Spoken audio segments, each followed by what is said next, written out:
Cut and ரைட்டா சொல்லுதேன், இந்த படம் ஒர்த்துல ரொம்ப அழகா கார்த்திக் சுப்ராஜ் அவர்கள் சூர்யா வச்சு ரெட்ரோ படத்தை நமக்கு டெலிவர் பண்ணியிருக்காங்க. எல்லாரும் சொல்றாங்க சூர்யாவோட கம்பேக் வந்து ரெட்ரோ தான் அப்படின்ட்டு. இல்லைங்க, சூர்யா சாரி இதுதான் அப்படிங்கிறத ஃபர்ஸ்ட் நீங்க புரிஞ்சுக்கோங்க அப்படின்னு சொல்லக்கூடிய படமா ரொம்ப அழகா இருந்துச்சு.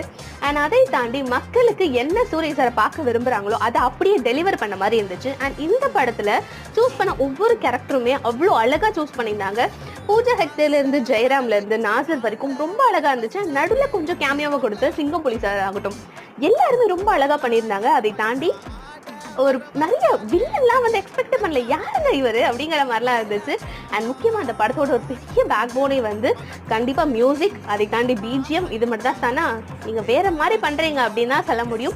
அண்ட் முக்கியமா அந்த படத்தோட ஒன் லைன் என்ன அப்படின்னு பாத்தீங்க அப்படின்னா, ஒரு பொண்ணோட காதலுக்காக தான் என்ன அப்படின்னு தெரிஞ்சுக்கிறதுக்காக ஒரு பையன் எந்த எல்லைக்கு போவான் அப்படிங்கறத ரொம்ப அழகா காட்டியிருந்தாங்க. கண்டிப்பா நீங்க எல்லாரும் பார்க்கணும். பார்த்து இதே மாதிரி தோணுச்சு.